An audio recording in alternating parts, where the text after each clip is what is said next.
जय कांग्रेस, जय कांग्रेस, जय सोनिया गांधी, जय सोनिया गांधी, जय मल्लिकार्जुन खड़गे, जय राहुल गांधी।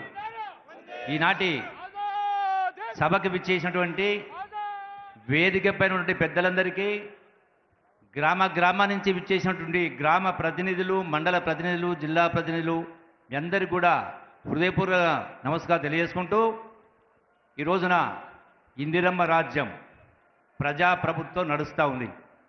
కేవలం 1.5 సంవత్సరం అవుతా ఉంది.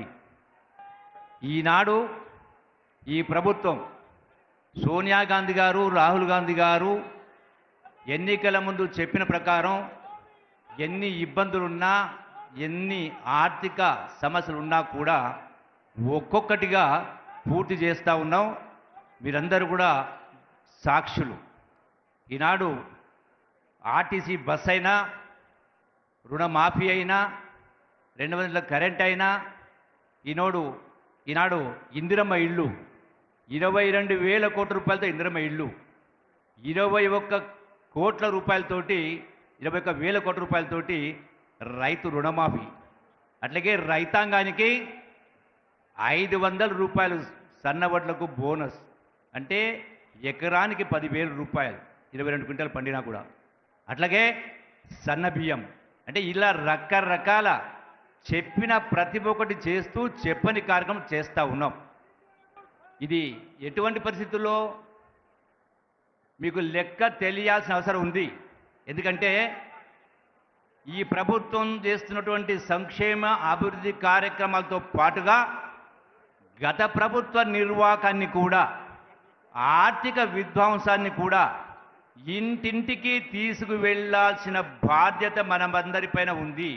అప్పుడే కానీ ఓటరు కేంద్ర బిందువు, ఓటరు నాడిని, ఓటరు మనసును, వాస్తవాలు చెప్పి మనం సరిచేసినప్పుడే 100% ఈ టర్మే కాదు, ఇంకో 4 టర్ములు కాంగ్రెస్ పార్టీ అధికారంలో ఉంటుంది. ఈ రోజున మీకు అందరికీ ఒక జ్ఞప్తి చేస్తూ ఉన్నా. మొన్న వరంగల్ సభలో కేసీఆర్ మాట్లాడుతూ బీఆర్ఎస్ మీటింగ్లో ఈ 16 మాసాల కాంగ్రెస్ పార్టీ పరిపాలన చూస్తే దుఃఖం వస్తుందని మాట్లాడింది. నేను ఈ వేదిక ద్వారా అడుగుతా ఉన్నా, దుఃఖం వస్తుందని మాట్లాడుతూ మళ్ళీ ఏమంటాడు, మీ తులం బంగారం ఎక్కడ పోయింది, 2,500 రూపాయల పెన్షన్ ఎక్కడ పోయిందని మాట్లాడుతూ ఉన్నాడు. కేసీఆర్ అధికారానికి వచ్చినాడు, ఈ రాష్ట్రం మిగులు బడ్జెట్, ఈ రాష్ట్రాన్ని గడచిన 21 మంది ముఖ్యమంత్రులు 64 సంవత్సరాలు పరిపాలన చేస్తే ఈ రాష్ట్రం పైన ఉన్న అప్పు కేవలం 65,000 కోట్ల రూపాయలు, అంటే నెలకు 600 కోట్ల రూపాయలు వడ్డీ కడతా ఉంటుంది. కానీ మరి 21 మంది ముఖ్యమంత్రులు 64 సంవత్సరాలు పరిపాలన చేస్తే కేవలం 65,000 కోట్ల రూపాయలు అప్పు ఉంటే, ఒక్క ముఖ్యమంత్రి 10 సంవత్సరాలు పరిపాలన చేస్తే ఈ రాష్ట్రం అప్పు 8 లక్షల కోట్లు. అంటే ఆనాడు సంవత్సరానికి 6,000 కోట్ల రూపాయలు, 7,000 కోట్ల వడ్డీ కడతా ఉంటే ఈ రోజున నెలకు సుమారుగా 6,500 కోట్ల రూపాయలు వడ్డీ ఈఎంఐ కట్టాల్సి వస్తూ ఉంది. అంటే సంవత్సరానికి 75,000 కోట్లు. రేవంత్ రెడ్డి గారు ముఖ్యమంత్రి అయిన తర్వాత ఈనాడు తెలంగాణ కాంగ్రెస్ ప్రభుత్వం బ్యాంకులకు చెల్లించిన కిస్తులు వడ్డీ సుమారుగా 1,20,000 కోట్ల పరిపాలన చెల్లించడం జరిగింది. మరి కేసీఆర్ ఏం మాట్లాడిండు, నాకు దుఃఖం వస్తుందన్నాడు. నేను అడుగుతా ఉన్నా, ఈ తులం బంగారం ఇవ్వాలంటే ఎంత కావాలి? మహా అంటే 4,000 కోట్ల రూపాయలు. 2,500 కోట్ల పెన్షన్ ఇవ్వాలంటే ఎంత కావాలి? మహా అంటే 8-10,000 కోట్ల రూపాయలు. నీవు చెప్పిన ఆ వేదిక ద్వారా నువ్వు చెప్పిన అన్నీ కూడా అమలు చేయాలంటే ఖర్చేది సుమారుగా 25,000 కోట్ల రూపాయలు. కానీ నీవు చేసిన అప్పుకు ఈనాటికి 1,20,000 కోట్ల రూపాయలు ఈ ప్రభుత్వం ఖర్చు చేయడం జరిగింది, వడ్డీలు కట్టడం జరిగింది. అంటే అయినా కూడా, ఇంత ఆర్థిక విధ్వంసం చేసినా కూడా, తెలంగాణ అమరవీరుల ఆశలు ఆకాంక్షలు నెరవేరకున్నా కూడా, మరి ఇటువంటి పరిస్థితుల్లో ఈరోజు అయినా ఇవి చేస్తా ఉన్నామంటే మరి ఆలస్యమైనటువంటి నువ్వు చెప్పే తులం బంగారం కానీ ఇంకోటి కారణకులు ఎవరైతారు? ముమ్మాటికి 100% కేసీఆరే, ఆనాటి ప్రభుత్వమే. ఇన్ని కార్యక్రమాలు చేస్తూ ఉన్నాం. అందుకే ఈనాడు మరొకటి బీజేపీ. అసలు బీజేపీకి ఈనాడు కాంగ్రెస్ పార్టీని విమర్శించే నైతిక హక్కు లేదు. ఎందుకు లేదంటే ప్రధానంగా 2 కారణాలు.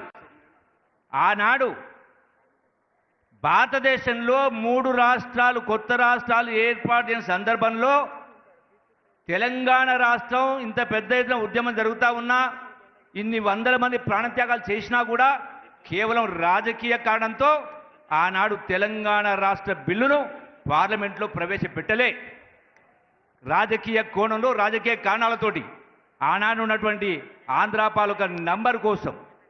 కానీ సోనియా గాంధీ గారు రాజకీయ కోణంలో కాకుండా ఈ తెలంగాణ రాష్ట్ర 4 కోట్ల ప్రజల ఆకాంక్ష, 60 సంవత్సరాల కల తెలంగాణ ఇస్తే ఆంధ్రాలో కాంగ్రెస్ పార్టీ నష్టం జరుగుతుంది తెలిసి కూడా పెద్ద మనసుతోటి ఆ అమరవీరుల తల్లుల కడుపు కోత ఎట్లుంటుందో తెలిసిన కన్నతల్లిగా సోనియా గాంధీ గారు పెద్ద మనం చేసుకొని తెలంగాణ రాష్ట్రం ఇచ్చింది. అందుకే ఎప్పటికైనా మన కాంగ్రెస్ పార్టీ ఈ రాష్ట్రానికైనా దేశానికైనా శ్రీరామ రక్ష.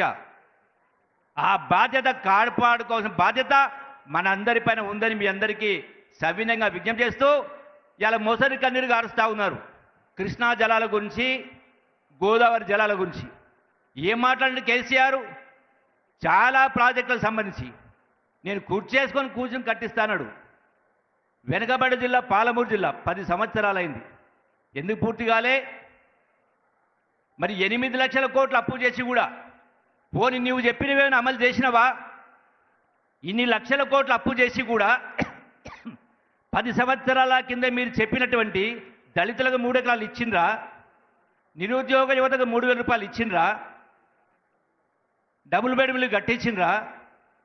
అరే మీరు 10 సంవత్సరాలు ఏమి చేయకపోయినా ఇంత ఆర్థిక విధ్వంసం జరిగినా కూడా ఈనాడు ఒక్కొక్కటిగా ఈ ప్రభుత్వం అమలు చేసుకుంటూ వస్తూ ఉంది. అందుకే ఈనాడు కాంగ్రెస్ పార్టీని, ప్రభుత్వాన్ని కాపాడుకోవాలి. వచ్చే మరో 10 సంవత్సరాల పాటు కాంగ్రెస్ పార్టీ పరిపాలన ఉండాలంటే ఈ అన్ని విషయాన్ని కూడా మన గ్రామం ఇంటింటికి తీసుకువెళ్ళాలి. అందుకే రాహుల్ గాంధీ గారు కన్యాకుమారి నుంచి కాశ్మీర్ దాకా పాదయాత్ర చేసి ఇప్పుడు కూడా ఈ రోజున ఒక నినాదం ఇవ్వడం జరిగింది. జై బాబు, జై భీమ్, జై సంవిధాన్. ఇది మనకు ఆయుధం, శ్రీరామ రక్ష. ప్రజల కష్టాలు తీరాలన్నా, ఈనాడు సమాజంలో జరుగుతున్న రుగ్మతలు దుర్ఘటనలు జరగకుండా ఉండాలంటే ఈ నినాదాన్ని గ్రామం తీసుకెళ్తూ ప్రతి ఇంటికి కూడా ఈ యొక్క మహాత్మా గాంధీ ఆలోచన విధానాన్ని, డాక్టర్ అంబేద్కర్ గారి జీవన విధానాన్ని ఇంటింటికి తీసుకువెళ్ళినప్పుడే అది సాధ్యమవుతుంది. కాబట్టి ఖచ్చితంగా ప్రతి బూతు కార్యకర్త, ఒక బూత్ అంటే 10 మంది అంటే ఒక్కొక్కరికి 30 ఇళ్ళు వస్తాయి. మరి రోజుకు 1 గంట సమయం కేటాయిస్తే ఇంటింటికి ఈ లెక్కలన్నీ తీసుకుపోయి చెప్పాల్సిన అవసరం ఉంది. ప్రభుత్వ పరంగా మీకు అన్ని కూడా బుక్స్ ప్రింట్ చేసి కరపత్రాల ద్వారా మొత్తం సమాచారం మీకు అందించడం జరుగుతుంది. కాబట్టి ప్రతి ఇంటి దగ్గర ప్రతిరోజు 1 గంట మాత్రమే, ₹1 ఖర్చు కాకుండా 1 గంట మాత్రమే ప్రతి ఓటర్ దగ్గర కూర్చొని ఇవన్నీ కూడా మనం సవివరంగా వివరించినప్పుడే అది సాధ్యమవుతుంది.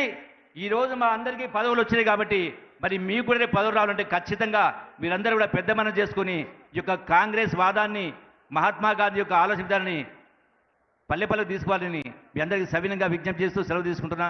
జై హింద్, జై కాంగ్రెస్. సికింద్రాబాద్ జిల్లా అధ్యక్షులు, రాజ్యసభ సభ్యులు సోదరులు అనిల్ కుమార్ యాదవ్ గారిని మాట్లాడాల్సిందిగా విజ్ఞప్తి చేస్తున్నా.